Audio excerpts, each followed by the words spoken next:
వసుధార రోజు రోజుకి రిషికి దగ్గరయ్యి రంగాన్ని రిషిగా మార్చుకుంటూ ఉంటుంది.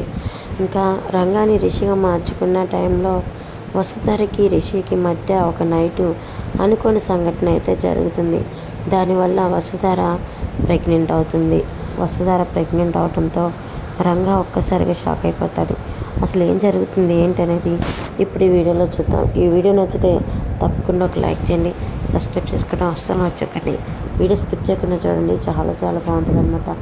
వసుధార అయితే ఇంకా రిషికి రోజు రోజుకి దగ్గర అవుతుంది.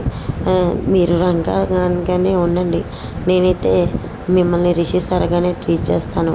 ఎందుకంటే నా రిషి సార్ మనసు ఏంటో నాకు తెలుసు, నా రిషి సార్కి నా టేస్ట్ ఏంటో తెలుసు. అందుకే నాకు నచ్చిన కలర్స్లో నాకు నచ్చిన బట్టలు తీసుకొచ్చాడు. Thank you so much Rishi sir అని చెప్పి ఇంకా అరుస్తూ ఉంటుంది. ఇంకా రోజు రోజుకి రిషికి కూడా అదేనండి రంగాకు కూడా వసుధార మీద ప్రేమ పెరిగిపోతూ ఉంటుంది. తన మనసులో వసుధారకున్న స్థానాన్ని ఇంకా బలపరుచుకోవాలనుకుంటూ ఉంటాడు. వసుధార ఇంకా రిషితో గడిపిన క్షణాలన్నీ గుర్తు చేస్తూ రిషికి ఇంకా రిషి ఎలాంటి వాడు ఏంటనేది రంగాకి చెప్తూ ఉంటుంది. ఏంటో పగరు, నువ్వు నా ముందున్నా కానీ నేను వేరుగా ఇలా పరాయి ఇంట్లో ఉండాల్సి వస్తుంది. ఇదంతా రంగా కోసమే, కానీ ఈ విషయం నేనైతే బయట పెట్టలేను పొగరు అని ఇంకా రిషి అంటుంటాడు. అయితే వసుధారని రిషి ఒక చోటుకి తీసుకెళ్తాడు ఆటోలో. తీసుకెళ్ళిన తర్వాత, చూసావా మేడం, ఇది ఎప్పుడన్నా చూసారా మీరు ఈ గుడిని అంటే, ఏంటి రిషి సార్, మనకిష్టమైన అమ్మవారి గుడి మీరు మర్చిపోయారా అని వసుధార అంటూ ఉంటుంది.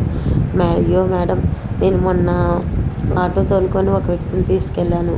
ఆ వ్యక్తిని తీసుకెళ్ళినప్పుడు నాకు చాలా ఆనందం అనిపించింది, అందుకే మిమ్మల్ని తీసుకొచ్చానని చెప్పి రిషి అంటుంటాడు.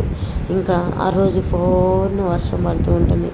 వర్షం పడేలకి వసుధార రిషి అయితే ఒకటైపోతారు అమ్మవారి సాక్షిగా.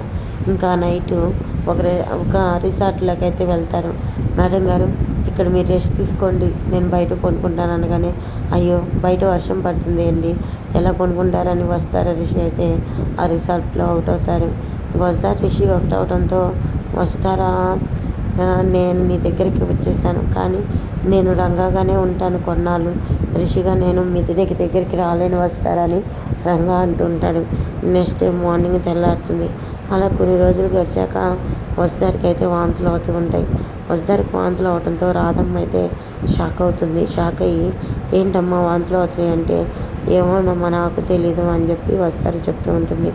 ఇంకా వసుధారని చెక్ చేసిన రాధమ్మ వసుధార తల్లి కాబోతుందనే విషయం ఇంకా రంగాతో చెప్తుంది. రంగా ఒక్కసారిగా షాక్ అయిపోతాడు. మనసులో మాత్రం ఆనందపడుతూ ఉంటాడు. తన భార్య కడుపుతో ఉంటుంది, తన భార్య తన అమ్మని చేతిలో పెడుతుందని ఆనందంగా ఉంటాడు.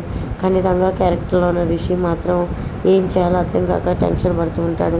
ఇంకా నెక్స్ట్ ఎపిసోడ్లో ఏం జరుగుతుంది ఏంటనేది నెక్స్ట్ వీడియోలో చూద్దాం. చూశారు కదండి మా చెట్టుకి ఎల్లో కనకాంబరాలు ఎన్ని పూసాయో.